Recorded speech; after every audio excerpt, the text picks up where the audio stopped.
सुप्रभात मेरे प्यारे बच्चों, मैं नेहा तिवारी आज की हिंदी की ऑनलाइन क्लासेस में आप सबका स्वागत करती हूँ। बच्चों, आज हम पाठ 2 बचपन का भाग 2 पढ़ने वाले हैं। भाग 1 में हमने लेखिका जो कृष्णा सोबती जी हैं उनके बचपन की बहुत सारी यादों के बारे में जाना। आइए भाग 2 में आगे की और उनकी कुछ यादों के बारे में हम जानते हैं। देखते हैं लेखिका जी यहाँ पे अपनी और कौन कौन सी यादों को संजोए रखी हैं। ठीक है बच्चों, चलिए आगे बढ़ते हैं। कुछ बच्चे पुड़िया पर तेज मसाला बुरकवाते, पूरा गिरजा मैदान घूमने तक यह पुड़िया चलती। एक एक चना पापड़ी मुंह में डालने और कदम उठाने में एक खास ही लय रफ्तार थी। छुटपन में हमने शिमला रेंज पर बहुत मज़े किए, घोड़ों की सवारी की है। शिमला के हर बच्चे को कभी न कभी यह मौका मिल ही जाता था। आइए बच्चों, शब्दार्थ देख लेते हैं। बुरकवाना का अर्थ होता है छिड़कवाना और छुटपन का अर्थ होता है बचपन। तो जब जो बच्चे थे वो छोटे में क्या करते थे, चना जोर गरम की जो पुड़िया थी उसमें जो तेज मसाला डलवाते थे, छिड़कवाते थे और पूरा गिरजा मैदान घूमने तक उनकी ये पुड़िया जो थी वो चलती रहती थी। और उसको कैसे खाते थे, वो एक एक चना पापड़ी मुंह में डालते और एक साथ कदम उठाते और एक ही लय रफ्तार से वो आगे बढ़ते थे। बचपन में क्या होता था, जो शिमला रिज है वहाँ पर लेखिका ने बहुत मज़े किए थे, घोड़ों की सवारी भी की थी और उनका मानना है कि शिमला के हर बच्चे को कभी ना कभी यह मौका मिल ही जाता था। किसका मौका? घोड़ों की सवारी करने का मौका। चलिए आगे देखते हैं। हम जाने क्यों घोड़ों को कुछ कमतर करके समझते, उन पर हंसते थे। ननिहाल के घोड़े खूब हिस्ट पुष्ट और खूबसूरत, उनकी बात फिर कभी। शाम को रंग बिरंगे गुब्बारे, सामने जाखू का पहाड़, ऊंचा चर्च की घंटियां बजती तो दूर दूर उनकी गूंज फैल जाती।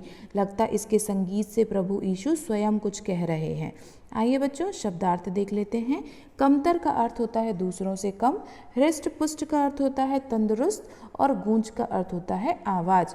वो ना जाने क्यों घोड़ों को, मतलब शिमला के घोड़ों को अपने दूसरे घोड़ों से कम समझा करती थी, है ना, क्योंकि उनके जो ननिहाल के घोड़े थे अर्थात नानी के घर के जो घोड़े थे वो खूब हष्ट पुष्ट तंदुरुस्त थे और बहुत ही खूबसूरत थे। इसलिए उन्हें दूसरे घोड़े जो थे वो उतने अच्छे नहीं लगते थे, है ना, जितने ननिहाल के घोड़े पसंद थे। तो वो क्या कहती हैं, उनकी बात हम फिर कभी करेंगे। फिर वो देखिए क्या नज़ारे की बात करती हैं। शाम का नज़ारा कैसा हो जाता है। शाम को रंग बिरंगे गुब्बारे और सामने जो जाखू का पहाड़ था वो दिखाई देता था, ऊंचा चर्च दिखता था और चर्च में जब घंटियां बजती थी तो उसकी जो आवाज़ थी वो दूर दूर तक सुनाई देती थी और ऐसा लगता था जैसे प्रभु यीशु जो हैं, भगवान यीशु जो हैं, वो स्वयं कुछ कह रहे हैं। चलिए बच्चों आगे देखते हैं। सामने आकाश पर सूर्यास्त हो रहा है, गुलाबी सुनहरी धारियां नीले आसमान पर फैल रही हैं। दूर दूर फैले पहाड़ों के मुखड़े गहराने लगे और देखते देखते बत्तियां टिमटिमाने लगीं। रिज की रौनक और मॉल की दुकानों की चमक के भी क्या कहने, स्कैंडल पॉइंट की भीड़ से उभरता कोलाहल। आइए बच्चों, शब्दार्थ देख लेते हैं। धारियां, धारियां अर्थात लाइन, मुखड़े मतलब चेहरे, रौनक अर्थात चमक दमक और कोलाहल अर्थात शोर। शाम के समय क्या होता है, उनको सामने आकाश में सूर्यास्त दिखाई दे रहा है जिसमें गुलाबी रंग की सुनहरी लाइनें जो हैं वो नीले आसमान पर दिख रही हैं। दूर दूर तक जो पहाड़ फैले हुए हैं वो क्या अंधेरे के कारण धीरे धीरे अब कम दिख रहे हैं ना, अंधेरा हो रहा है और देखते ही देखते क्या होती हैं, लाइटें जलने लगती हैं और रिज की रौनक जो है, रिज की जो चमक दमक है, मॉल की दुकानों की जो चमक दमक है उसके भी क्या कहने, मतलब बहुत ही सुंदर नज़ारा दिखाई दे रहा है और स्कैंडल पॉइंट पे जो भीड़ है उसका शोर सुनाई दे रहा है और वो बढ़ता ही जा रहा है। ठीक है बच्चों। सर्वर स्कैंडल पॉइंट के ठीक सामने उन दिनों एक दुकान हुआ करती थी जिसके शोरूम में शिमला कालका ट्रेन का मॉडल बना हुआ था। इसकी पटरियां, उस पर खड़ी छोटे छोटे डिब्बों वाली ट्रेन, एक और लाल टीन की छत वाला स्टेशन और सामने सिग्नल देता खंबा, थोड़ी थोड़ी दूर पर बनी सुरंगें। देखिए यहाँ पे वो एक ट्रेन मॉडल की बात कर रही हैं। तो वो क्या कहती हैं, एक दुकान हुआ करती थी स्कैंडल पॉइंट के सामने, वहाँ पे क्या था, उस शोरूम में शिमला कालका ट्रेन का मॉडल बना हुआ था और उस मॉडल में क्या क्या चीज़ें थी, पटरियाँ थी और उन पटरियों पर क्या थे, छोटे छोटे डिब्बों वाली ट्रेन खड़ी हुई थी। एक और लाल टीन की छत वाला स्टेशन बना हुआ था और सामने सिग्नल देते कुछ खंबे थे और वहाँ पे उस मॉडल में थोड़ी थोड़ी दूर पर सुरंगें बनाई गई थी, अर्थात टनल बनाए गए थे। पिछली सदी में तेज रफ्तार वाली गाड़ी वही थी। कभी कभी हवाई जहाज भी देखने को मिलते। दिल्ली में जब भी उनकी आवाज़ आती बच्चे उन्हें देखने बाहर दौड़ते। दिखता एक भारी भरकम पक्षी उड़ा जा रहा है पंख फैलाकर, यह देखो, और वह गायब। उसकी स्पीड ही इतनी तेज लगती। हाँ, गाड़ी के मॉडल वाली दुकान के साथ एक और ऐसी दुकान थी जो मुझे कभी नहीं भूलती। यह वह दुकान थी जहाँ मेरा पहला चश्मा बना था। वहाँ आँखों के डॉक्टर अंग्रेज थे। आइए बच्चों, शब्दार्थ देख लेते हैं। सदी का अर्थ होता है 100 वर्ष और भारी भरकम का अर्थ होता है ज़्यादा वजन वाला। वो क्या कहती है, पिछली सदी में तेज रफ्तार वाली गाड़ी कौन सी थी, जिसका मॉडल अभी आपको दिखाया गया था, जिसके बारे में बताया गया था, वही ट्रेन सबसे तेज चला करती थी। लेकिन कभी कभी उनको क्या हवाई जहाज भी देखने के लिए मिल जाते थे। और दिल्ली में जब उनकी आवाज़ आती तो बच्चे क्या करते, उसे देखने के लिए बाहर दौड़ते और उन्हें क्या दिखाई देता कि एक बहुत ही भारी भरकम ज़्यादा वजन वाला पक्षी जो है अपने पंखों को फैलाकर उड़ा जा रहा है। और देखते ही देखते वह गायब हो जाता था, क्योंकि उसकी स्पीड जो थी, उसकी जो गति थी, वो बहुत ही तेज़ थी।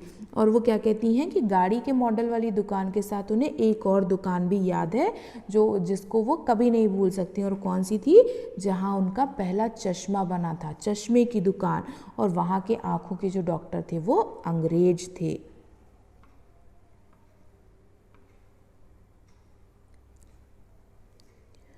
शुरू शुरू में चश्मा लगाना बड़ा अटपटा लगा। छोटे बड़े मेरे चेहरे की ओर देखते और कहते, आँखों में कुछ तकलीफ़ है, इस उम्र में ऐनक, दूध पिया करो। मैं डॉक्टर साहब का कहा दोहरा देती, कुछ देर पहनोगी तो ऐनक उतर जाएगी।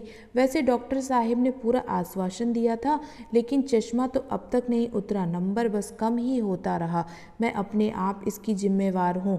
जब आप दिन की रोशनी को छोड़कर रात में टेबल लैंप के सामने काम करेंगी तो इसके अलावा और क्या होगा।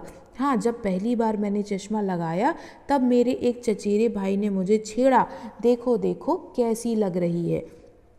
आइए बच्चों, शब्दार्थ देख लेते हैं।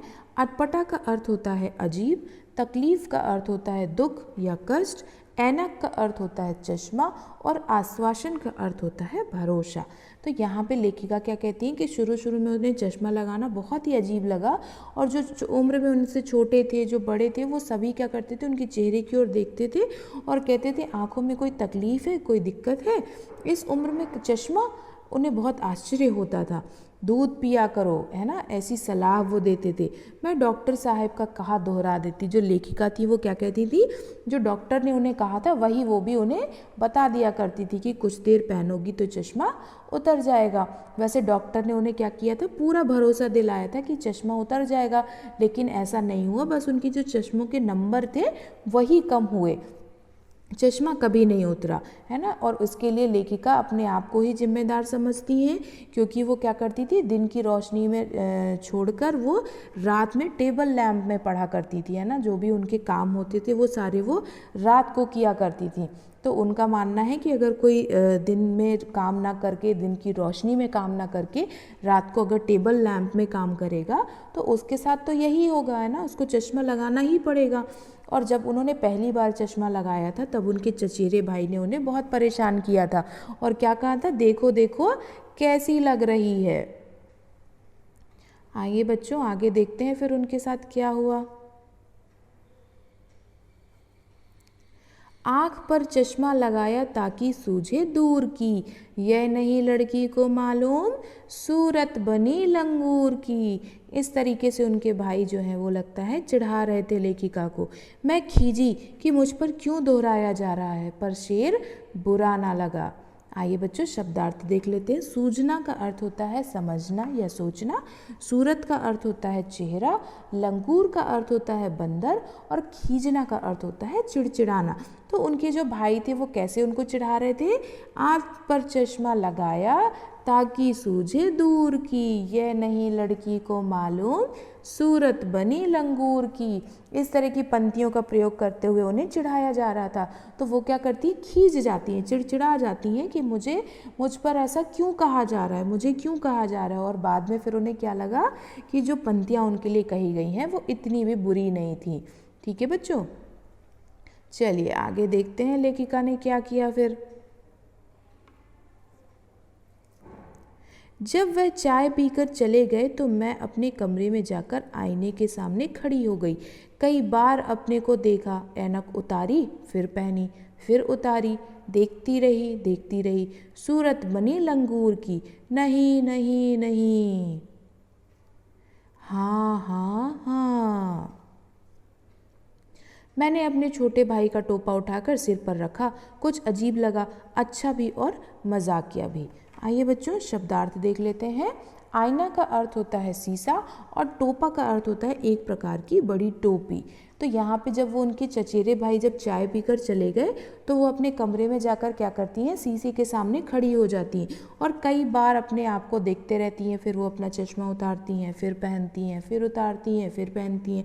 इस तरीके से करते हुए वो अपने आप को देखती रहती हैं और उन्हीं पंक्तियों को दोहराती हैं। सूरत बनी लंगूर की, फिर खुद से ही बातें करती हैं, नहीं नहीं नहीं, हाँ हाँ हाँ। और फिर वो क्या करती हैं, अपने छोटे भाई का एक टोपा उठाकर अपने सिर पर रख लेती हैं और वो अजीब भी थोड़ा उनको लगता है ना, अटपटा लगता है, थोड़ा अजीब लगता है और अच्छा भी लगता है और थोड़ा मजाकिया भी लगता है। मजाकिया अर्थात जिस काम को करने में या जिस बात में आपको हंसी आए। चलिए, तो इस तरीके से लेखिका जी अपना मनोरंजन भी करती हैं। तब की बात थी, अब तो चेहरे के साथ घुल मिल गया है चश्मा। जब कभी उतरा हुआ होता तो चेहरा खाली खाली लगने लगता। याद आ गया वह टोपा, काली फ्रेम का चश्मा और लंगूर की सूरत। हाँ, इन दिनों शिमला में मैं सिर पर टोपी लगाना पसंद करती हूँ। मैंने कई रंगों की जमा कर ली है, कहाँ दुपट्टे का ओढ़ना और कहाँ सहज सहल सुबीते वाली हिमालय टोपियाँ। आइए बच्चों शब्दार्थ देख लेते हैं। सहज का अर्थ होता है साधारण, सहल का अर्थ होता है आसान और सुबीते का अर्थ होता है आरामदेह। तो यहाँ पे लेखिका जी क्या कहती हैं कि तब की बात कुछ और थी, मतलब बचपन की बात कुछ और थी। अब उनका जो चेहरे के साथ चश्मे का मेल है वो बहुत ही अच्छा हो गया है ना, आपस में घुल मिल गए हैं। तो जब भी वो अपने चश्मे को उतारती हैं तो उनका चेहरा जो है वो खाली खाली लगने लगता है चश्मे के बिना। और वो क्या कहती हैं कि उन्हें वो टोपा, वो काली फ्रेम का चश्मा, लंगूर की सूरत, वो सारी बातें आज भी बहुत अच्छे से याद हैं। हाँ, और अब क्या करती हैं वो शिमला में इन दिनों वो सिर पर टोपियाँ लगाना पसंद करती हैं और उन्होंने क्या की हैं, जो हिमाचली टोपियाँ होती हैं वो बहुत सारी इकट्ठा कर ली हैं, अपने पास जमा करके रख ली हैं। कहाँ दुपट्टे का ओढ़ना है ना, मतलब दुपट्टे को ओढ़ना वो मुश्किल काम समझती हैं टोपी पहनने की अपेक्षा। और क्या कहती हैं कि जो हिमाचली टोपियाँ हैं वो बहुत ही साधारण हैं, आसान हैं और आरामदेह हैं ना, पहनने में भी आसानी होती है, फटाफट पहन लिया जाता है, जबकि दुपट्टे को संभालना थोड़ा सा मुश्किल होता है। चलिए बच्चों, मुझे उम्मीद है आपको ये पाठ अच्छे से समझ में भी आया होगा, आपको पढ़ने में मज़ा आया होगा, आपको हर चीज़ इसमें अच्छी लगी होगी, है ना। बचपन की जो यादें हैं कृष्णा सोबती जी की, उसको सुनने में अच्छा लगा होगा। धन्यवाद।